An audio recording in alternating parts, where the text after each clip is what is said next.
अस्सलाम वालेकुम students, I hope you are doing well. और हमने जो कल के लेक्चर में पढ़ा था पार्शियल डिफरेंशियल इक्वेशंस का, जिसमें मैंने आपको बताया था कि जो स्क्रोडिंजर वेव इक्वेशन थी वो बहुत इंपॉर्टेंट थी। वो लास्ट टाइम 2023 के पेपर में भी आई हुई है। उसके अलावा भी हमने एक आध एग्जांपल्स उसके साथ की थी। और मेथड ऑफ सेपरेबल वेरिएबल्स का और वो सेपरेशन ऑफ वेरिएबल्स का वो मैंने आपको बताया था। उसी की थोड़ी सी और एग्जांपल हम कर लेते हैं ताकि आपको अच्छे से उसकी अंडरस्टैंडिंग हो जाए पार्शियल डिफरेंशियल इक्वेशंस की। जैसे कि ये एग्जांपल नंबर 5.50 है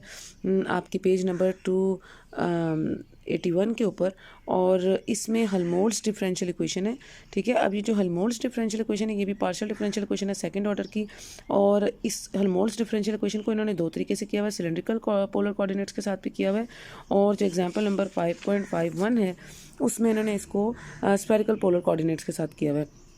तो मैं आपको सिलेंड्रिकल कोऑर्डिनेट्स के साथ ये वाली इक्वेशन कराती हूँ, स्फेरिकल के साथ आप इसको फिर खुद ट्राई करेंगे। तो जो सिलेंड्रिकल कोऑर्डिनेट्स के साथ आपने जिस तरह करना है इसको, ये आपकी डिफरेंशियल इक्वेशन है डेल स्क्वायर साई रो फाई और जी। और आपको पता है सिलेंड्रिकल कोऑर्डिनेट्स में रो फाई जी पे वो डिपेंड होती है ना। तो इस तरह से आप इसको जब ओपन करेंगे सिलेंड्रिकल कोऑर्डिनेट्स में, तो ये जो डेल स्क्वायर है ये किसको रिप्रेजेंट करेगा, 1/रो। ये डेल स्क्वायर की मैंने वैल्यू साइड पे भी लिखी है, आपको सिलेंड्रिकल कोऑर्डिनेट्स में पता होना चाहिए। और आपने पहले पढ़ी भी थी अपने MMP1 के कोर्स में, सिलेंड्रिकल कोऑर्डिनेट्स भी पढ़े थे और स्फेरिकल कोऑर्डिनेट्स भी पढ़े थे। तो ये जो डेल स्क्वायर है ये 1/रो partial by partial rho of, इसके साथ क्या आ जाता था, रो ऑफ, ये रो इधर भी आता होता था डिवाइड में भी और अंदर भी आता था पार्शियल डेरिवेटिव में, rho of partial psi over partial rho plus second term होती थी फाई वाली, फर्स्ट टर्म रो वाली होती थी, सेकेंड टर्म फिर फाई डिपेंडेंट होती थी, यानी 1/रो square partial square psi over partial phi square. और थर्ड टर्म जो है वो जी वाली होती थी, क्योंकि तीन इसके जो आपका साई फंक्शन है वो तीन उसके ऊपर डिपेंड कर रहा है ना, वेरिएबल्स पे, रो पे, फाई पे और जी पे। तो थर्ड वाली जी टर्म होती थी partial square psi over partial z square. ठीक है, तो ये हमने डेल स्क्वायर साई को सिर्फ लिखा है ये ओपन करके इन सिलेंड्रिकल कोऑर्डिनेट्स। तो सिलेंड्रिकल कोऑर्डिनेट्स में जब हम डेल स्क्वायर साई लिखेंगे तो वो इस तरीके से हम ओपन करके लिखेंगे यहाँ तक। प्लस इसके साथ ये वाली टर्म है प्लस के स्क्वायर साई, ये वाली। तो के स्क्वायर साई ऑलरेडी जो है वो रो फाई जी पे डिपेंड कर रही है, इज इक्वल टू 0। तो डेल स्क्वायर साई को आपने सिलेंड्रिकल कोऑर्डिनेट्स ओपन करके लिखा, प्लस के स्क्वायर साई आप लिखेंगे इज इक्वल टू 0। उसके बाद नेक्स्ट काम हम जब मेथड ऑफ सेपरेशन वेरिएबल करते थे तो नेक्स्ट काम हम ये करते थे कि जो भी हमारा फंक्शन होता है हम उसे सपोज कर लेते हैं, जैसे अब ये फंक्शन रो फाई जी तीन वेरिएबल्स पर डिपेंड कर रहा है, तो हम इसके तीन वेरिएबल्स का प्रोडक्ट के फॉर्म में से लिख सकते हैं। एक हमने रो का जो फंक्शन है वो पी लिख लिया, पी ऑफ रो और फाई ऑफ फाई और जी ऑफ जी। तो जैसे आपने पहले उसको लिखते थे x of x, y of y और जी ऑफ जी ना, तो वो होते थे आपके सिंपल जो आपके कार्टेशियन कोऑर्डिनेट्स हैं वो होते थे। अब ये सिलेंड्रिकल में हम इसको कैसे लिख रहे हैं, P of rho phi of phi और जी ऑफ जी। ठीक है, तो ये हमने फंक्शंस को डिफाइन किया इन टर्म्स ऑफ 3 वेरिएबल्स। तो अपना जो साई फंक्शन है उसको हमने 3 फंक्शंस के प्रोडक्ट के फॉर्म में लिख लिया। ये हम करते होते थे। नेक्स्ट हम क्या करते थे कि इस साई की वैल्यू अब अपनी इस डिफरेंशियल इक्वेशन में हम पुट कर देंगे, यहाँ पे भी पुट करेंगे साई की जगह। ठीक है, साई जो है वो पी फाई जी। ठीक है, यहाँ पे भी साई की जगह पी फाई जी, यहाँ पे भी साई की जगह पी फाई जी, और यहाँ पे भी साई की जगह पी फाई जी। जहाँ जहाँ साई आ रहा है उधर पी फाई जी। हमें पता है पी फाई जी जो है वो फंक्शंस हैं which are depending on the variables जो हैं रो फाई और जी पर डिपेंड करते हैं। अच्छा, उसके बाद नेक्स्ट हमारा काम ये होता था कि हमने इसको जब रीअरेंज करना है उससे पहले हमने जो भी ऐसे जो वेरिएबल्स जो कि उसके अंदर पार्शियल डेरिवेटिव के अंदर नहीं होते थे, जैसे आपका जो पी है वो तो रो पे डिपेंड कर रहा है ना, लेकिन फाई जी डिपेंड नहीं कर रहे, तो इन दोनों को हम अपने पार्शियल डेरिवेटिव से बाहर लिख लेते हैं यहाँ पे रो के ऊपर। इसी तरह यहाँ पे फाई के ऊपर के साथ जब हम उसको स्टडी कर रहे हैं, फाई के साथ डिफरेंशियल ले रहे हैं उसका, तो आपके पास पी और जी ये दोनों कांस्टेंट के तौर पर बिहेव करेंगे, इसको हम बाहर लिख लेंगे डिफरेंशियल से। और इसी तरह जब हम जी के साथ करेंगे तो फिर पी और फाई इन दोनों को हम जो अपना डिफरेंशियल उससे बाहर लिख लेंगे। और इस तरीके से हमने ये नेक्स्ट स्टेप हम ये करते थे। उसके बाद हम क्या करते थे, जो तीनों पे वो डिपेंड करता था पी फाई जी, उन तीनों से हम डिवाइड कर देते थे बोथ साइड्स, ताकि हमारे पास एक डिफाइंड शक्ल आ जाती है इक्वेशन की। ठीक है, जैसे अगर पी फाई जी से मैं इसको करूँगी तो फाई जी कट जाएगा, यहाँ पे आ जाएगा 1/p। और ये करने से हमें ये भी फ़ायदा होगा कि हमारी जो फर्स्ट इक्वेशन है ना, जो आपकी पहली, वो आपकी सारी पी और रो की फॉर्म में रहेगी, क्योंकि हमें पता है P is a function of rho. और जो सेकंड इक्वेशन हम चाहते हैं वो सारी किस फॉर्म में रह जाए, वो आपकी फाई की फॉर्म में रह जाए, ठीक है। और जो थर्ड इक्वेशन है वो आपकी हम चाहते हैं कि पूरी जी की फॉर्म में रह जाए, ठीक है ना। तो ये मेथड है सेपरेशन ऑफ वेरिएबल्स। आप वेरिएबल्स को सेपरेट करना चाह रहे हैं ना, जो मिक्सेशन है वो ख़त्म करना चाह रहे हैं। तब देखें जब हम इससे डिवाइड करेंगे पी फाई जी से, तो पहली वाली सारी पी की फॉर्म में होगी, पी और रो की फॉर्म में, because we know P is a function of rho ना। तो अच्छा, जो उसके बाद दूसरी इक्वेशन में जब आप उसको डिवाइड करेंगे पी फाई जी से, तो आपके पास दूसरी इक्वेशन में नीचे जो है वो डिनोमिनेटर में सिर्फ फाई रह जाएगा, और तीसरी इक्वेशन में डिनोमिनेटर में जी रह जाएगा, ठीक है। और जब पी फाई जी से इधर इसे डिवाइड करेंगे के स्क्वायर को, तो के स्क्वायर इस तरह से अकेला रह जाएगा, इज इक्वल टू 0। और आपके पास ये एक डिफाइंड फॉर्म जो है ये आपकी सेकंड ऑर्डर होमोजेनियस जो सेकंड ऑर्डर डिफरेंशियल इक्वेशन है उसकी बन गई है, ठीक है। अब ये जो पार्शियल जो डिफरेंशियल इक्वेशन है, अब जो सेकंड ऑर्डर डिफरेंशियल इक्वेशन आपके पास बनी है, इसमें अब जो लेफ्ट हैंड साइड है वो हम देख रहे हैं कि ये सारी आपकी फाई जो है रो और फाई डिपेंडेंट है, और जो राइट हैंड साइड है वो जी डिपेंडेंट है। तो ये इक्वालिटी तब होल्ड करेगी, ये दोनों इक्वल है ना, इसका सम इसके इक्वल है, तो ये इक्वालिटी तब होल्ड करेगी जब लेफ्ट हैंड साइड की जो इक्वेशंस हैं वो किसी भी एक कांस्टेंट को रिप्रेजेंट करेंगी और दोनों के कांस्टेंट सेम होंगे। राइट हैंड साइड भी फिर उसी कांस्टेंट को रिप्रेजेंट करेगी। तो लेफ्ट हैंड साइड में अगर हम कह रहे हैं कि ये जो आपका जो राइट हैंड साइड में अगर हम कह रहे हैं कि ये -1/z पार्शियल स्क्वायर जी ओवर पार्शियल जी स्क्वायर, ये अगर -l² के बराबर है राइट हैंड साइड पे, तो लेफ्ट हैंड साइड पे भी ये जो दोनों सम है ये भी दोनों रिप्रेजेंट करेंगे -l² को, ठीक है। ये हमारा नेक्स्ट स्टेप होता था कि हम कांस्टेंट डिफाइन कर देते थे कि अगर ये दोनों इक्वल हैं इक्वेशंस, तो इसका मतलब है कि जो आपकी लेफ्ट हैंड साइड पे अगर और राइट हैंड साइड के जो कांस्टेंट्स हैं, जो भी आप डिफाइन करेंगे, वो अगर हम -l² ले रहे हैं तो वो दोनों उसको रिप्रेजेंट सेम कांस्टेंट को रिप्रेजेंट करेंगे। ये भी -l² को रिप्रेजेंट करेगा, ये भी -l² को रिप्रेजेंट करेगा, ठीक है। तो यहाँ पे अभी हम इसको इक्वल करके अब नेक्स्ट हम इसमें क्या करते हैं, नेक्स्ट हम ये देखते हैं कि अब जो सेकंड इक्वेशन हमने ले ली है, ठीक है, जिसमें आपका p which is a function of rho है, तो रो वो वाली फॉर्म और प्लस उसके साथ आ रही थी फाई वाली फॉर्म ना, ठीक है। अभी तक इसमें वेरिएबल सेपरेट सही तरह से नहीं हुए, क्योंकि जो आपकी फाई वाली फॉर्म है ना, इसमें रो मौजूद है, ठीक है, जो हमें नहीं पसंद ना। हम चाहते हैं कि फर्स्ट इक्वेशन आपकी सारी पी और रो में हो, तो जो दूसरी इक्वेशन थी उसको सिर्फ होना चाहिए था आपकी फाई की फॉर्म में। तो इसमें अभी रो आ रहा है, तो इसीलिए इसको थोड़ा सा भी आगे हम और सॉल्व करेंगे। लेफ्ट हैंड जो आपकी दूसरी इक्वेशन थी जी वाली, उसको सॉल्व करने की इसलिए ज़रूरत नहीं कि वो ऑलरेडी सिर्फ जी की फॉर्म में ना, ठीक है। ये देखें, ये वाली इक्वेशन है -1/z पार्शियल स्क्वायर जी ओवर पार्शियल जी स्क्वायर, इसीलिए हमने इसको सेपरेट कर लिया था इस रो और फाई की फॉर्म से, क्योंकि इसमें ये टोटली जो है ये जी डिपेंडेंट है, ठीक है। लेकिन ये जो इक्वेशन है जो फाई वाली, इसमें अभी रो मौजूद है, जिसको हम ख़त्म करना चाहते हैं ना, ताकि हमारे पूरी जो इक्वेशन है वो 3 डिफरेंट वेरिएबल्स में हो, रो में हो, फाई में हो और जी में हो। तो इसलिए अब हम इस इक्वेशन को सॉल्व कर रहे हैं, सेकेंड इक्वेशन को। तो उसके अंदर अब आपके पास जो हमारे पास के स्क्वायर और वो इक्वल था -l² के, तो -l² जब के स्क्वायर के साथ आएगा तो +l² हो जाएगा, और के स्क्वायर प्लस l² जो है वो मिलके आपको n² दे देंगे। आपने ये पूरी इक्वेशन को कांस्टेंट लिया था, उसमें इस इक्वेशन में के स्क्वायर भी आ रहा था ना, और इस पूरी इक्वेशन में जब के स्क्वायर आ रहा था तो वो इक्वल जो पूरे एक कांस्टेंट के बराबर था -l² का, ठीक है। उसको हम इस तरफ लेके आए, के स्क्वायर के साथ मिलाया और वो n² के इक्वल हो गया। तो जहाँ n² जो है वो के स्क्वायर प्लस l² के बराबर है। तो अब हम अगर दोनों तरफ मल्टीप्लाई कर दें, इसको स्क्वायर से मल्टीप्लाई करें, रो स्क्वायर से मल्टीप्लाई करने का आपको ये फ़ायदा होगा कि n² के साथ रो स्क्वायर आ जाएगा, और ये जो इसके साथ फाई के साथ रो स्क्वायर है वो ख़त्म हो जाएगा, ठीक है। और यहाँ पे जब रो स्क्वायर आएगा ऊपर तो एक रो कट जाएगा और इसके पास सिंपली सिंगल एक रो रह जाएगा। सो ये इस फॉर्म में बन जाएगी। अब आपका फाई जो है वो टोटली फाई पे डिपेंडेंट है, ठीक है ना। तो फंक्शन फाई वो जो इक्वेशन है वो फाई डिपेंडेंट है, n² के साथ रो स्क्वायर आ गया, और ये आपके पास जो है ये रो ओवर पी, या ये पूरी पी और रो की फॉर्म में, ठीक है। P is a function of rho ना, तो ये 3 अब डिफरेंट इक्वेशंस आ गई। अब हम दोबारा वो काम करेंगे जो हमने पहले किया कि लेफ्ट हैंड साइड जो है अब वो आपकी रो डिपेंडेंट है, और राइट हैंड साइड जो है वो फाई डिपेंडेंट है, और ये इक्वालिटी तब होल्ड करती है जब दोनों साइड जो हैं वो सेम कांस्टेंट को रिप्रेजेंट करें। सेम कांस्टेंट अब हम कौन सा लेते हैं, जैसे पहले हमने तो -l² लिया था, अब हम कांस्टेंट जो है m² ले लेंगे। अब जब एम स्क्वायर कांस्टेंट लेते हैं दोनों तरफ, तो आपकी जो राइट हैंड साइड है वो -1/5 डी स्क्वायर, अब इसको डी स्क्वायर करेंगे ना, डिफरेंशियल बन गया, क्योंकि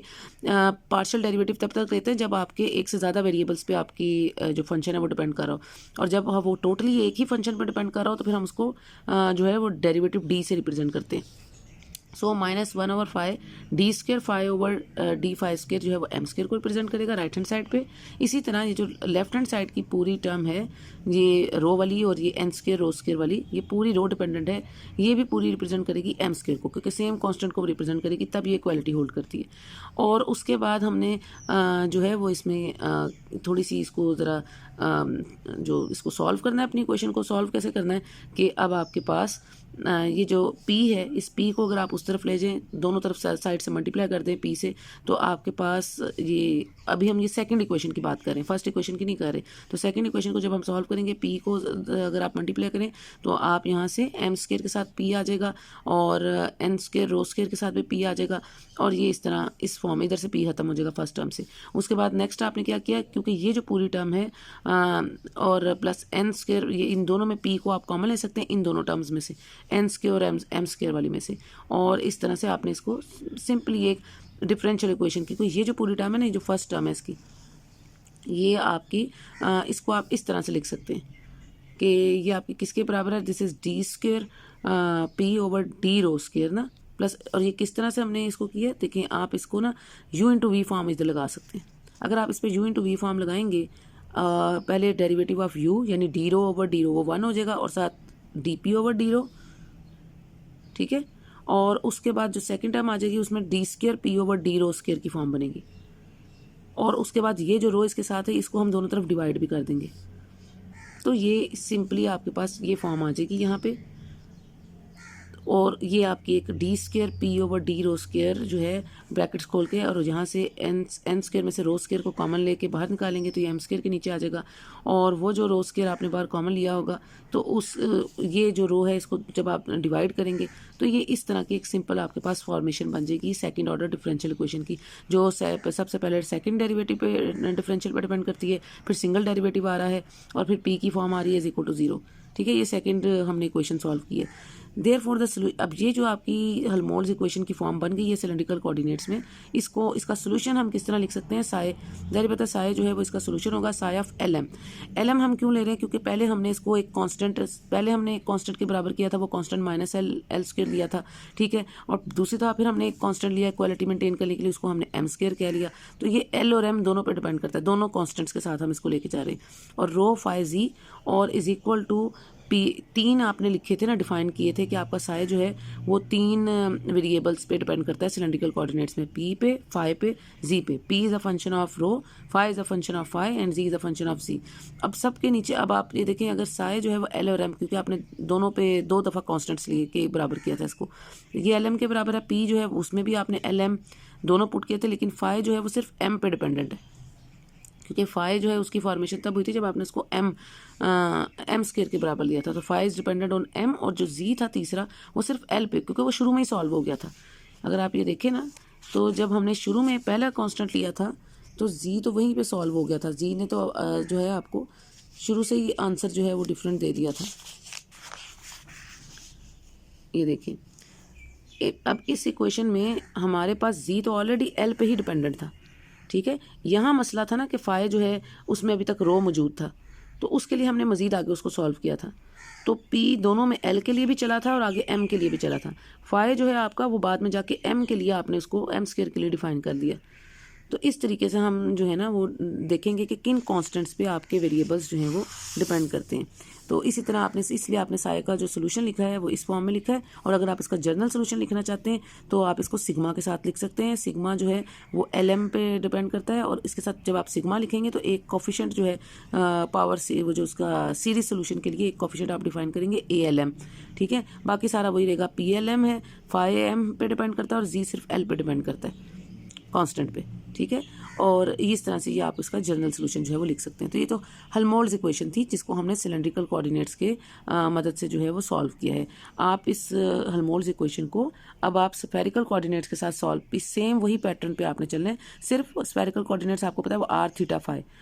थीटा फाई पे डिपेंड करते हैं। ठीक है। और आपको डेल स्क्वायर खोलना आना चाहिए स्फेरिकल कोऑर्डिनेट्स के लिए। वो आपको याद होगा, आपने प्रीवियस क्लास में जो MMP1 में आपने ये देखा था कि स्फेरिकल पोलर कोऑर्डिनेट्स में आपका जो डेल स्क्वायर था वो किसके बराबर होता था, ठीक है। तो ये उसी पैटर्न पे चलते हुए और सेम सेपरेबल वेरिएबल्स वाला आपने फार्मूला जो भी हमने स्टेप्स फॉलो किए हैं उन्हीं को फॉलो करें, और आपने इसका भी इसी तरह यही सोल्यूशन जो है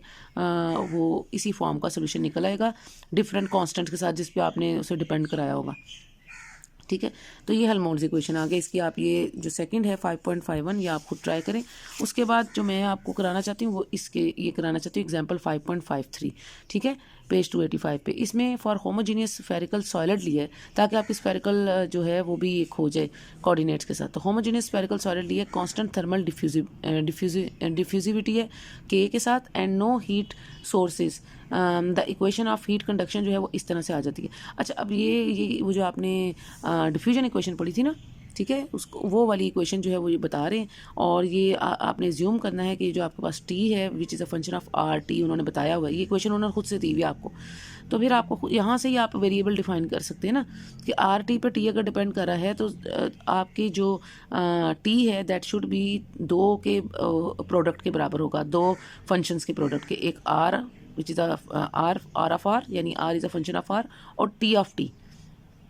ठीक है। तो ये दो पे डिपेंड कर रहा है, टी आर ऑफ आर और टी ऑफ टी। तो ये हम चूँकि फर्स्ट लेटर आपने कैपिटल फंक्शन को कैपिटल के साथ लिखते हैं ना, तो आर ऑफ आर लिखेंगे और ये जो टी वाला है इसको कैपिटल टी से डिफाइन करेंगे। तो this is R of R और टी ऑफ टी। ये इन्होंने खुद से आपको बताया कि एज्यूम आपने ये करना है। अभी तक ये आपको चीज़ें वो खुद से बता रहे हैं। उसके बाद आपने सेपरेट वेरिएबल्स करने हैं और सिर्फ उसका रेडियल इक्वेशन जो है वो आपने लेनी है, और वो इस तरह की होनी चाहिए। ये चीज़ें उन्होंने आपको पूछनी है।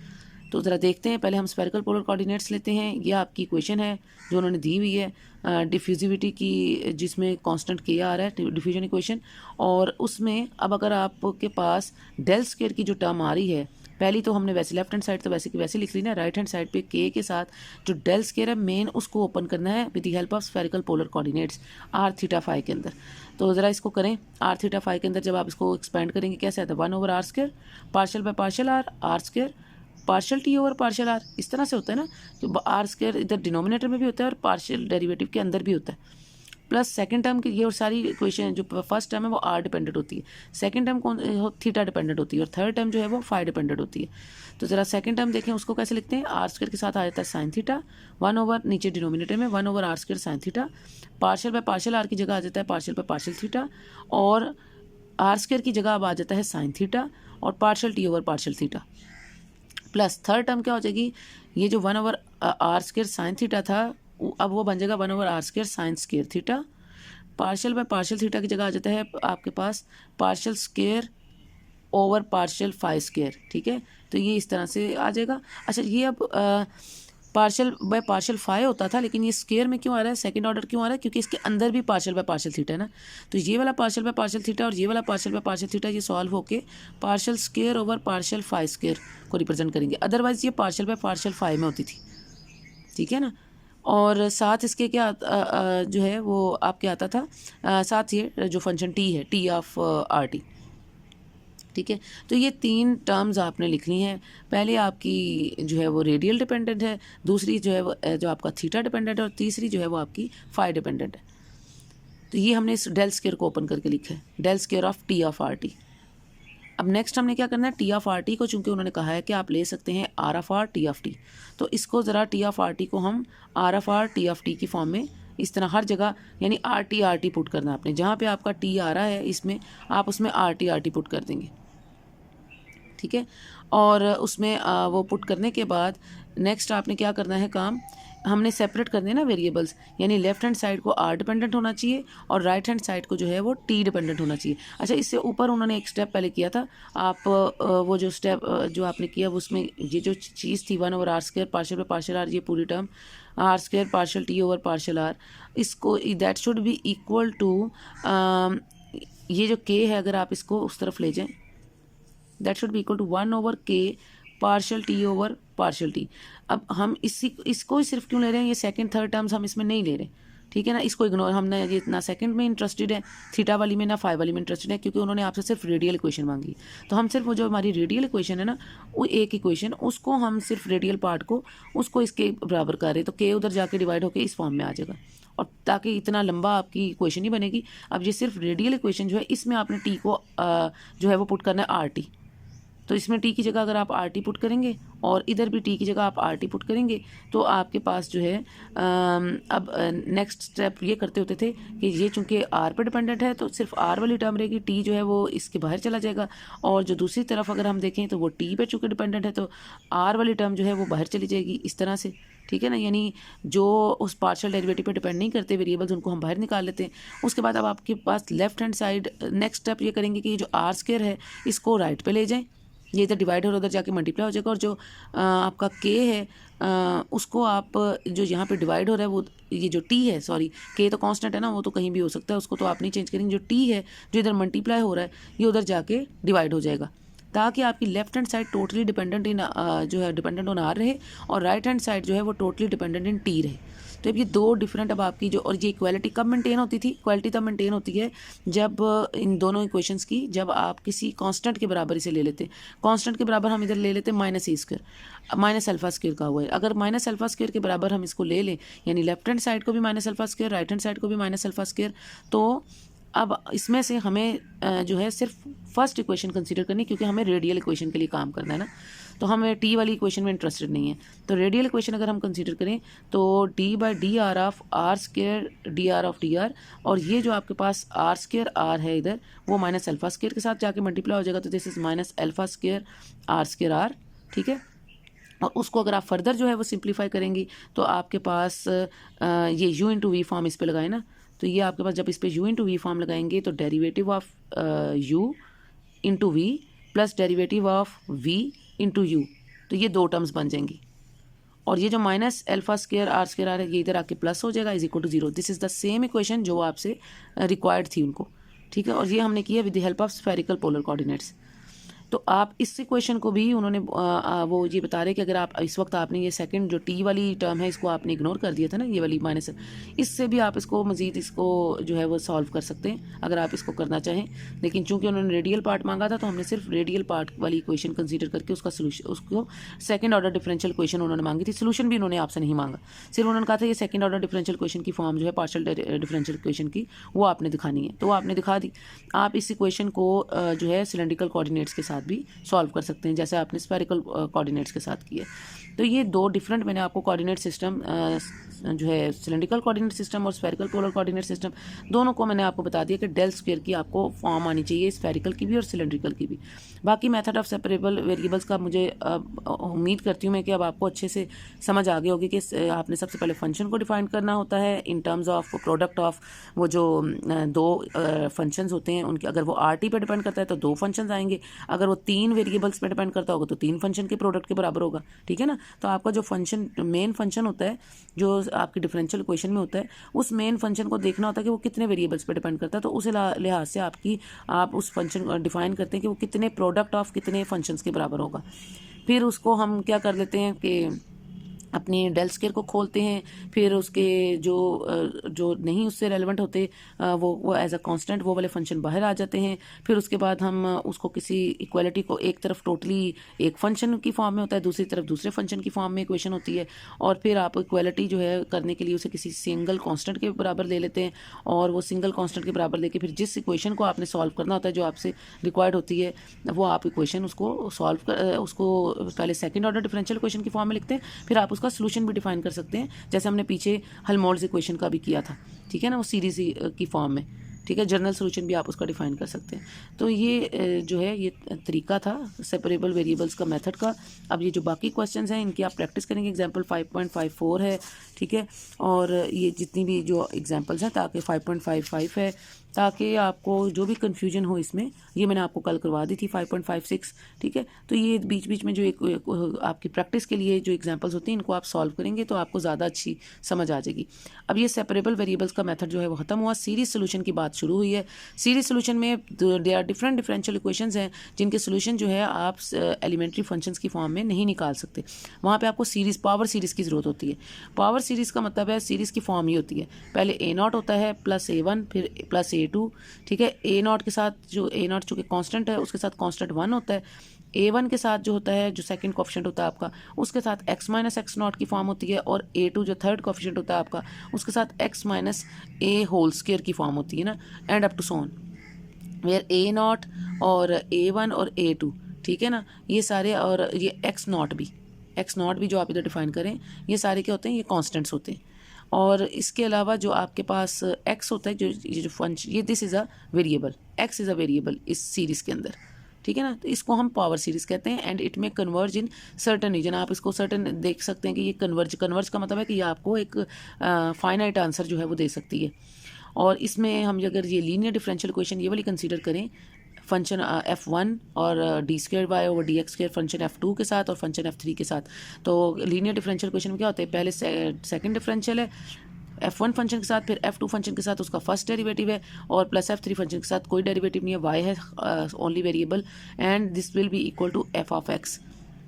तो अगर आपके पास इस तरह की लीनियर डिफरेंशियल इक्वेशन है तो आपने पावर सीरीज़ के लिए इसमें क्या करना है, ये जो फंक्शंस आ रहे हैं ना तीन आपके पास F1 F2 F3, ये एनालिटिक होंगे। ये कंडीशन आपने अप्लाई करनी है कि ये तीनों फंक्शंस जो हैं ये एनालिटिक होंगे at x is equal to x naught के ऊपर। एक्स नॉट इज यानी कांस्टेंट, तो x is equal to x naught के ऊपर हम तीनों फंक्शंस को एनालिटिक होना चाहिए। और जो सोल्यूशन अगर यूनिक होगा it must satisfy the conditions कि जो y ऑफ एक्स नॉट है, यानी उस कांस्टेंट जो आपने x को लिया, x is equal to x naught जो कांस्टेंट लिया था, उस पे जो आपकी y ऑफ एक्स नॉट है that should be equal to A0, यानी जो सेकंड वेरिएबल आपका y, अगर वो उस कांस्टेंट x नॉट के ऊपर लें तो उसको A0 के बराबर होना चाहिए, और उसका जो डेरिवेटिव है उस y का, उस डेरिवेटिव ऑफ x नॉट को A1 के बराबर होना चाहिए, and up to so on. तो ये एक कंडीशन है, जब आप इस पे अगर इसको सीरीज सोल्यूशन से आप सॉल्व करना चाहते हैं तो ये कंडीशन आपने अप्लाई करनी होती है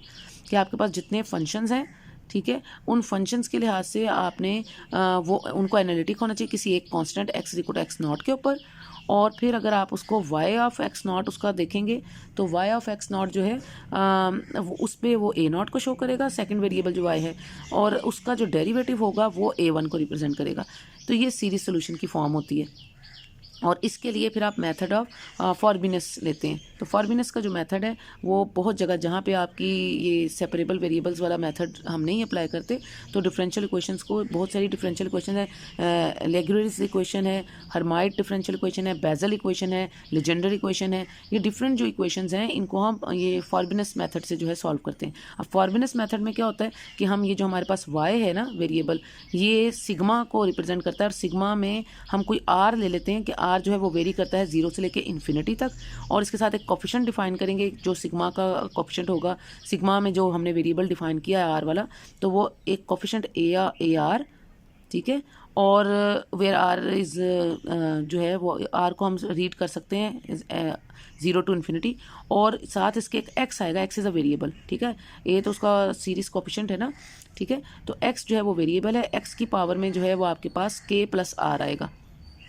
ठीक है। तो ये जो है k प्लस आर, जो r है इसके साथ k इज़ अनदर कांस्टेंट ना, तो ये x की पावर में k प्लस आर होगा। तो ये हम यूज़ करते हैं मेथड ऑफ फॉर्बिनस में सोल्यूशन के लिए, कि जब हमने किसी भी इस तरह की डिफरेंशियल इक्वेशन का सोल्यूशन निकालना है, यानी हर्माइट का या बेजल का या लेजेंडर का, तो हम ये फॉर्बिनस मेथड भी यूज़ कर सकते हैं मेथड ऑफ सेपरेबल वेरिएबल्स की बजाय, provided there is no essential singularity at x is equal to 0। हाँ, इसकी शर्त ये है, ये तब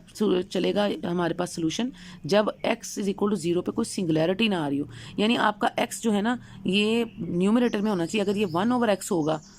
तो आप x को जो है वो 0 ले लेंगे तो फिर वो इन्फिनिटी को अप्रोच कर जाएगा ना आपका आंसर, वो नहीं होना चाहिए, सिंगुलैरिटी नहीं आनी चाहिए। अगर सिंगुलैरिटी आ रही है फिर आप ये मेथड इस्तेमाल नहीं कर सकते फॉर्बिनस का टू एज्यूम अ सोल्यूशन। तो सोल्यूशन को एज्यूम करने के लिए ये बड़ा अच्छा मेथड है, मेथड ऑफ फॉर्बिनस। ये जो आपकी पार्शियल डिफरेंशियल इक्वेशंस में, तो वहाँ आप इस तरह से इस सोल्यूशन को एज्यूम कर सकते हैं। इसकी जो है डिफरेंट एग्जांपल्स हैं।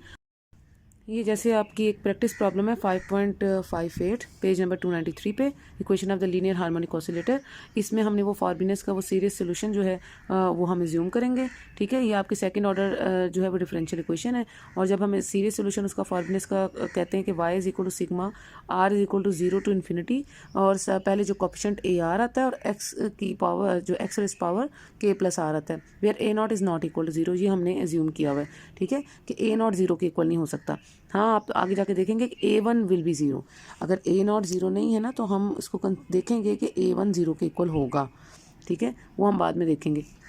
इस y की वैल्यू को लेके चलते हुए हम एक दफ़ा इसका फर्स्ट डेरिवेटिव लेंगे। तो आपको पता है फर्स्ट डेरिवेटिव में पावर को पहले उतारते हैं, पावर में से एक कम करते हैं, फिर इसका सेकंड डेरिवेटिव लेंगे। जब सेकंड डेरिवेटिव लेंगे तो उसमें भी यही तरीका होगा, पावर को पहले उतारेंगे, पावर में से एक कम करेंगे। ये जो सेकंड डेरिवेटिव लेने का ये मतलब था, क्योंकि हम इस अपनी हार्मोनिक ऑसिलेटर इक्वेशन में डालना चाहते थे, और ये हमने उसके d square y over d x square की जगह इसको पुट कर दिया, इस वैल्यू को, प्लस ओमेगा स्क्वायर, और y की वैल्यू जो हमने एज्यूम की हुई है सीरीज सोल्यूशन वो हम पुट करेंगे, इज इक्वल टू 0। ठीक है, अब सबसे पहले जो है हमें वो इंडिशियल इक्वेशन को फाइंड आउट करने के लिए हमें रूट्स निकालने पड़ेंगे के। ठीक है, तो के रूट्स फाइंड आउट करने के लिए हमने ये देखना है कि जब हम r को 0 पुट करेंगे, ठीक है, क्योंकि because r varies from 0 to infinity, तो जब r को 0 पुट करेंगे तो इस वाली इक्वेशन जो फर्स्ट पार्ट है इस समेशन का, उससे आपको जो x की जो पावर है वो क्या मिलती है, वो x की पावर k-2 हो जाती है। और जो सेकेंड समेशन का पार्ट है उसमें आपको क्या मिलता है, x की पावर k होती है। तो x की पावर k चूँकि बड़ी वैल्यू है as compare to the x raise power k-2, तो हम जो लोएस्ट जो उसकी पावर वाली टर्म है x की, वो वाली जो है इक्वेशन, वो वाला पार्ट जो है वो कंसीडर करेंगे इसके लिए, to find the roots of k। तो हमने k के रूट्स निकालने के लिए we should choose the lowest power of x, जो कि हमारे पास कौन सी है, x रेज़ पावर k-2 यहाँ पे। ठीक है, तो इसलिए हम फर्स्ट पार्ट जो है वो कंसीडर कर रहे हैं। अब इस फर्स्ट पार्ट में हमने क्या करना है, r को 0 पुट करना है, जो कि इनिशियल कंडीशन है इसकी r की, जहाँ से r वेरी कर रहा है। तो a नॉट, और ये जो है इसमें आपके पास जब इधर 0 पुट करेंगे ये k आ जाएगा, जब इधर r को 0 पुट करेंगे k-1 आ जाएगा। ठीक है, और इससे आपको क्या मिल जाएगा, इज इक्वल टू 0, क्योंकि हम सिर्फ कोफिशिएंट्स कंसीडर कर रहे हैं ना, वेरिएबल को नहीं ले रहे। तो जब आपने ये इसको 0 के इक्वल पुट कर दिया, तो उसके बाद एज वी हमने शुरू में assumed that a naught is not equal to 0, a naught तो 0 के इक्वल नहीं हो सकता। इट मीन्स जो उसके साथ ये आपके पास जो मल्टीप्लाई में टर्म आ रही है k इंटू k-1, ये दैट शुड बी 0। ये अगर 0 होगी तो इसमें दो ही रूट्स बनते हैं k के, या तो k 0 होगा या k जो है वो 1 के बराबर होता है। तो this will be the two roots of k। ठीक है, ये आपके पास दो रूट्स आ गए के। अब उसके बाद अब इन दोनों रूट्स के लिए आपने सोल्यूशन निकालना है अपनी इस सीरीज़ का, यानी जो आपने सीरीज सोल्यूशन आप y के फाइंड आउट करें, एक k इज इक्वल 0 के ऊपर सोल्यूशन निकालेंगे, एक k इज इक्वल 1 के ऊपर सोल्यूशन निकालेंगे। लेकिन जैसे उन्होंने आपकी बुक में इसको सिंपली कर दिया है, इस तरीके से ये सोल्यूशन इतनी आसानी से नहीं आएगा। उसके लिए आपको क्या करना पड़ता है, ये तो मैंने साइड पर थोड़ा नोट्स के तौर पर ये लिखा हुआ है, आप भी जब इसकी स्क्रीनशॉट ले लेंगे तो आप इसको कर सकते हैं इस तरीके से कि टू फाइंड द सॉल्यूशंस, ये दोनों सॉल्यूशंस जो हैं पावर हम इनको कैलकुलेट करने के लिए हम powers of x should be the same in both the terms, यानी ये जो दोनों टर्म्स हैं आपकी इस समेशन के अंदर, इन दोनों टर्म्स के अंदर x की पावर को सेम होना चाहिए। अब इसमें x की पावर k प्लस आर है, इसमें x की पावर k प्लस आर -2 है। इनको सेम करने के लिए हम क्या करेंगे, हम अपनी ये जो फर्स्ट पार्ट है इसमें r को r+2 पुट कर देंगे। अगर हम r को r+2 पुट कर दें तो हमारे पास फर्स्ट समेशन में क्या आ जाएगा, आपके पास x रेज़ पावर r की जगह r+2, तो x raise power k plus r बन जाएगा ना, क्योंकि +2 -2 से कैंसिल हो जाएगा। अब ये भी x raise power k plus r होगा, अब जो सेकंड है वो भी x raise power k plus r है, तो ये दोनों सेम हो जाएंगे इस कंडीशन के लिए कि जब हम फर्स्ट में r को r+2 पुट कर दें। तो अगर फर्स्ट समेशन में r को r+2 पुट करेंगे तो उसके बाद ये क्या बनेगा, इस तरह का बन जाएगा कि आपका अब जो r है, चूँकि आपने r को r+2 पुट किया है तो r की वैल्यू अब 0 से स्टार्ट नहीं होगी। ये फर्स्ट समेशन की, फर्स्ट समेशन में जो r स्टार्ट हो रहा था 0 टू इन्फिनिटी, अब वो r स्टार्ट होगा -2 टू इन्फिनिटी, बिकॉज आपने r को r+2 कंसीडर किया। तो +2 उधर जाके इक्वल टू 0 में जब उस तरफ जाएगा +2 तो -2 हो जाता है ना, तब r की वैल्यू -2 से इन्फिनिटी तक वेरी कर रही है। अब और साथ आपके पास आ रहा है a की जो सबस्क्रिप्ट में जो पहले r था, अब वो भी r+2 हो जाएगा, k प्लस r में भी r+2 हो जाएगा, और यहाँ पे भी k प्लस r में जब +2 करेंगे, r को r+2 करेंगे तो 2 - 1 इज़ +1, ठीक है, ये फॉर्म बन जाएगी। और ये जो आपके पास x की पावर है, अब वो x रेज़ पावर जो है वो k + r बन जाएगा, ठीक है, which is the same as in this second summation part. जो सेकंड पार्ट है आपकी इस सीरीज़ का, उसका बिल्कुल वो सेम हो गया। अब x जो वेरिएबल है उन दोनों की वैल्यू सेम हो जाएंगी दोनों पार्ट्स में, ठीक है। और क्योंकि अब जो सेकंड पार्ट है उसको आप कैसे लिखेंगे, +ω² समेशन जो है r 0 to infinity AR x पावर k + r = 0। तो ये पूरा अब आपकी इस तरह से इक्वेशन बन जाएगी। अब इस इक्वेशन में जो first term of the summation है वो अब r -2 से स्टार्ट हो रहा है, हालांकि वो पहले r 0 था। तो अब इसको भी अब सिमिलर बनाना है इसकी तरह, जैसे हमने x की पावर्स को सिमिलर बनाया था दोनों में पार्ट्स में, इसी तरह अब हमने r जो इनकी है, इसमें r की वेरिएशन -2 टू इन्फिनिटी है, इसमें r की वेरिएशन 0 टू इन्फिनिटी है। अब इन दोनों को भी सेम बनाना है। तो अब इसको सिमिलर बनाने के लिए हम बनाना चाहते हैं फर्स्ट पार्ट को, ये भी अब r = 0 टू इन्फिनिटी वेरी करे। तो उसके लिए हमने r = -2 जो है, 0 से पहले क्या वैल्यूज़ हैं, -2 तक क्या वैल्यूज़ होंगी 0 से पहले, या तो r = -2 होगा या r = -1 होगा। तो ये दो वैल्यूज़ जो हैं इनको हमने एक्सट्रैक्ट करना है, ठीक है। इनको एक्सट्रैक्ट करेंगे तो फिर आपकी समेशन जो फर्स्ट पार्ट की है वो भी 0 टू इन्फिनिटी हो जाएगी जैसे सेकंड पार्ट की है। तो ये दो वैल्यूज़ हैं r की, एक तो r -2 और एक r -1 जो 0 से पहले आ रही हैं, ठीक है। तो पहले हम इनको एक्सट्रैक्ट करने के लिए पहले r -2 वाली देखेंगे, और इसकी जो है इंडिशियल इक्वेशन जो है वो इधर से निकालेंगे। तो वो जो इंडिशियल इक्वेशन यहाँ से निकालेंगे वो क्या होगी आपके पास इंडिशियल इक्वेशन के r = -2 के लिए। अब ज़रा पुट करके देखें, अगर मैं इसमें और ये हो किस पे अप्लाई करना है, सिर्फ फर्स्ट पार्ट पे, सेकंड पार्ट पे अप्लाई नहीं करना, क्योंकि आप फर्स्ट पार्ट को सेकंड पार्ट की तरह बनाना चाहते हैं। तो आप r = -2 या r = -1 ये जो दो वैल्यूज़ डालेंगे ये सिर्फ फर्स्ट पार्ट पे अप्लाई करेंगे। तो ज़रा करें, r = -2 हो जाएगा ये a0, यहाँ पे r -2 तो ये आ जाएगा k, और यहाँ पे r -2 + 1 -1, so this is k -1, और x raise power r k की वैल्यू जो है r की वैल्यू -2 है तो k -2, ठीक है, ये आ गई r -2 के लिए वैल्यू। और जो सेकंड फॉर्म है r -1 के लिए, अब इसको -1 के लिए पुट करके देखें, तो जब -1 करेंगे तो 2 - 1 = 1, सो a1, और इधर -1 डालेंगे तो 2 - 1 = 1, सो दिस इज़ k + 1, और ये k वैल्यू देगा, और उसके बाद ये जो है k r की जगह -1, so this is x raise power k -1। तो अब ये दो जो एक्सट्रैक्ट की हैं वैल्यूज़ आपने first part of the summation से, सोल्यूशन से, जो समेशन सोल्यूशन है आपका सीरीज सोल्यूशन, तो उसमें से दो r -2 और r -1 की इसीलिए वैल्यूज़ एक्सट्रैक्ट की हैं, क्योंकि अब आपकी दोनों जो टोटल, अब आप समेशन कैसे लिख सकते हैं इस तरह से कि अब आपका जो सिग्मा है, अब वो टोटली वो किस तरह वेरी करेगा, r = 0 टू इन्फिनिटी जैसे वो होना चाहिए था, और उसकी ब्रैकेट बनाएंगे, और ब्रैकेट बना के उसमें अब आप उसका दोनों वो लिख सकते हैं ना, यानी अब आपके पास जो फर्स्ट पार्ट था इसका वो ये था ना, फर्स्ट पार्ट ये a(r + 2 k + r + 2 और k + r + 1 और x पावर k + r, इस तरह से ये सारे फर्स्ट पार्ट आ गया, प्लस सेकंड पार्ट क्या था, ω² AR, तो ये ω² AR, और इनमें से कॉमन हमने क्या ले लिया है, कॉमन हमने लिया है आपकी जो समेशन की वैल्यू बाहर ले लिया ब्रैकेट से, r = 0 टू इन्फिनिटी, क्योंकि अब वो दोनों के लिए सेम है, दोनों पार्ट्स के लिए। और दूसरा हमने उसमें क्या कॉमन ले लिया है, x raise power k + r, क्योंकि वो भी अब इन दोनों के लिए सेम हो जाएगा, फर्स्ट पार्ट के लिए भी और सेकंड पार्ट के लिए भी, ये x raise power k + r, x पावर k + r, ये कॉमन ले लिया दोनों में से, और समेशन 0 टू इन्फिनिटी दोनों में से कॉमन ले लिया, क्योंकि हमने ये दोनों वैल्यूज जब एक्सट्रैक्ट की हैं तो उसके बाद हमारे पास ये दोनों r = 0 टू इन्फिनिटी पे वेरी करेंगी, ठीक है। हम इसको इस तरह से अब लिख सकते हैं। अब ये जो हमने इसको इस तरह से लिख लिया है दोनों टर्म्स को इकट्ठा करके एक ही समेशन के साथ, और साथ ही हमने पावर ऑफ एक्स भी सिमिलर जो है वो कॉमन ले ली है, x raise power k + r। अब ये जो अंदर की जो हमारे पास इक्वेशन है, इससे हम रिक्यूरेंस रिलेशन कैलकुलेट कर सकते हैं, यानी रिक्यूरेंस रिलेशन में हम क्या कर सकते हैं, a जो सबस्क्रिप्ट में r + 2 की वैल्यू जो है हम कैलकुलेट कर सकते हैं, और वो कैसे कैलकुलेट करेंगे, इस पूरी टर्म को अगर हम 0 के इक्वल ले लें तो ये जो a r + 2 है that would be equal to ये जो ω² है, ये दूसरी तरफ जो जाके वो क्या हो जाएगा -ω², और ये जो टर्म्स इसके साथ मल्टीप्लाई हो रही हैं a(r + 2 वाली, ये इसके जाके डिवाइड हो जाएंगी -ω² के नीचे, और -ω² के साथ ये जो a(r) वाली टर्म थी ये भी -ω² के साथ जाएगी ना। तो हमने रिक्यूरेंस रिलेशन में a(r + 2 की जो है वो वैल्यू निकाली है। a(r + 2 की वैल्यू निकालने के लिए पहले ये जो प्लस टर्म है ये दूसरी तरफ इक्वल टू 0 के दूसरी तरफ जाके माइनस हो जाएगी, और जो इसके साथ मल्टीप्लाई हो रही है वो उस तरफ जाके डिवाइड हो जाएगी। अब आप ऑफ आर प्लस टू को से वैल्यूज़ निकाल सकते हैं, कोई भी कोफिशिएंट ए की वैल्यू निकाल सकते हैं in terms of A R, ठीक है। और हमने कौन सी वैल्यूज़ निकाली हैं, हमने आर को एक दफ़ा ज़ीरो लेना है, आर को ज़ीरो लेंगे तो आपको A2 मिलेगी, और आर को हम एक दफ़ा 2 कंसीडर करेंगे, जब आर 2 लेंगे तो आपको A4 मिलेगी, ठीक है। और ये हमने इसलिए करना है क्योंकि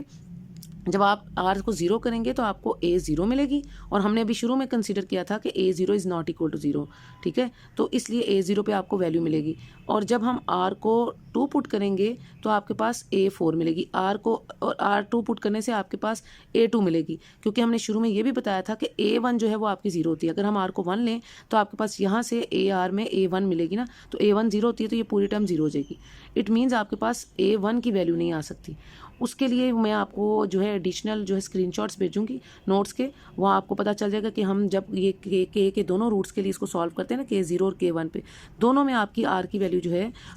वो जो A1 की वैल्यू है वो ज़ीरो हो जाती है। ऐसे ज़ीरो होती है A1 की वैल्यू, ये जो आपने शुरू में इंडिशियल इक्वेशन कंसिडर की थी, जहाँ पे आपने ये वाली indicial equation A0 K into K minus 1 is equal to zero, ये आपकी इंडिशियल इक्वेशन थी ना, जब आपने, और ये कैसे आई थी, जब आपने आर को ज़ीरो पुट किया था, ठीक है। अगर आप आर को इस इक्वेशन में जो फर्स्ट पार्ट में आर को 1 पुट करें तो आपके पास A1 आ जाती है, और A1 जो है जो आपके पास K+1 और इंटू K इस फॉर्म में आ जाएगी इज इक्वल टू ज़ीरो। और उन दोनों सूरतों में अगर आप K+1 वाली करेंगे फॉर्म, या अगर आप K यानी K के दो रूट्स हैं ना, 0 और 1, तो K0 पे भी अगर आप डाल के देखेंगे तो भी आपका A1 ज़ीरो हो जाएगा, और K को जब आप 1 भी डाल के देखेंगे तो भी आपका जो है A1 जो है वो ज़ीरो हो जाता है, ठीक है। यहाँ पे हम A0 को, क्योंकि A0 को हम इसलिए ज़ीरो नहीं ले रहे क्योंकि ये कंडीशन हमने यूज़ की थी कि A0 is not equal to zero, ठीक है। तो अगर A0 ज़ीरो के इक्वल नहीं है तो फिर it means A1 should be zero, तो दोनों में से एक ने तो ज़ीरो होना था, तो हमने A0 को चूंकि ज़ीरो के इक्वल नहीं हुआ लिया हुआ, तो इसलिए A1 ज़ीरो होगा। तो ये इंडिशियल इक्वेशन से आप ये देख सकते हैं, इसलिए A1 की टर्म हम यहाँ कंसीडर नहीं कर सकते, और चूंकि A1 की टर्म हम यहाँ कंसीडर नहीं कर सकते तो इसीलिए हम R को 1 भी पुट नहीं कर सकते। तो R को हमने या तो पहले ज़ीरो पुट करना है, A0 मिल जाएगा, और या फिर हम R को 1 के बाद, क्या 0 के बाद 1 आना था, 1 हम पुट नहीं कर सकते, A1 क्योंकि ज़ीरो होती है, तो फिर हम उसको 2 पुट करेंगे, ठीक है। जब 2 पुट करेंगे तो A4 की वैल्यू आपको मिल जाएगी। और ये काम हम किस तरह से करेंगे, हम दोनों रूट्स के लिए करेंगे बारी बारी। पहले हम K0 पे करेंगे इन दोनों इन R is equal to zero और R इज इक्वल टू जो है 2 के लिए, और बाद में आप R इज इक्वल टू 4 भी कर सकते हैं, ठीक है। मतलब इस तरह से आपने उसको वेरी करना है। तो R0 के लिए, R2 के लिए, R4 के लिए, अप टू सो ऑन। तो इन दोनों रूट्स के लिए आपने बारी बारी करना है। K0 पे पहले ये सारा काम करना है, आपने R की वैल्यूज पुट करनी है, फिर K1 जो रूट है सेकंड रूट, उसके ऊपर भी आपने R की वैल्यूज ये वाली पुट करनी है, R0 पुट करनी है और R2 पुट करनी है, ठीक है। एटलीस्ट 2 वैल्यूज तो आप पुट करें ना, थर्ड वाली भी आप पुट कर सकते हैं, ठीक है, R4 भी, ठीक है। तो ये इस तरह से आपने जब ये पुट करेंगे तो K इज इक्वल टू 0 के ऊपर आपको जो सोल्यूशन मिलेगा वो आपके पास कॉस की सीरीज देगा, और जब K इज इक्वल टू 1 के ऊपर रूट पे आप देखेंगे तो आपको साइन की सीरीज मिलेगी, ठीक है। तो ये पहले जो K0 पे सोल्यूशन आपको कॉस सीरीज देगा, A0 cos of omega x, ये फॉर्म आएगी आपके पास, first term, second term, third term, और K इज इक्वल टू 1 के ऊपर आपके पास ये वाली सीरीज आएगी जो कि साइन सीरीज को रिप्रेजेंट करेगी। और बाद में आप उसका जनरल सोल्यूशन भी लिख सकते हैं, ये कॉस सीरीज और साइन सीरीज को कंबाइन करके you can write the general solution. जो जनरल सोल्यूशन है इसका वो किस फॉर्म का होगा, वो इस फॉर्म का होगा कि y is equal to C1 cos of omega x plus C2 sine of omega x, ठीक है ना। ये कॉज और साइन की सीरीज को मिला के एक कॉज ऑफ एक्स के साथ आएगा, C1 और C2 आपको पता है कॉन्स्टेंट्स है ना, और जनरल सोल्यूशन में आते हैं। तो जब भी आप इसका जनरल सोल्यूशन लिखेंगे तो फिर जनरल सोल्यूशन में आप इस तरह से इसके कॉन्स्टेंट्स जो हैं वो साथ आएंगे। तो y is equal to C1 cos of omega x plus C2 sine of omega x, वो इस जो सेकंड ऑर्डर आपकी जो लीनियर हार्मोनिक ऑसिलेटर है इसका जनरल सोल्यूशन होगा, इन दोनों को मिला के, K इज इक्वल टू 0 को और K इज इक्वल टू 1 के सोल्यूशन को, जो इसके दो रूट्स थे, ठीक है। और ये कैसे ये सीरीज़ बनेगी इसके मैं आपको एडिशनल नोट्स जो है वो व्हाट्सएप ग्रुप में सेंड कर दूंगी, ताकि वैसे तो आप इसमें से आपको खुद कैलकुलेट करने चाहिए।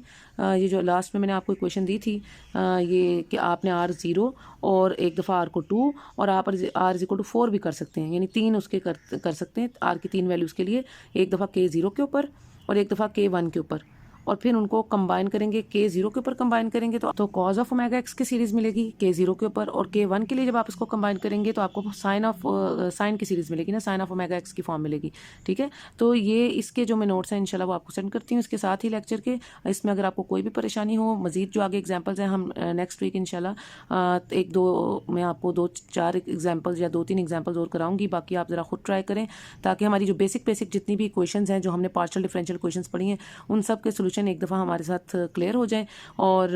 अंटिल द नेक्स्ट लेक्चर कोई भी बात करनी हो you can comment me in the comment section, also you can ask me in our WhatsApp group. और जो भी हमने प्रैक्टिस की है इसको साथ साथ आप करें ताकि आपको बाद में कोई परेशानी ना हो। So until the next lecture, take care, अल्लाह हाफिज़।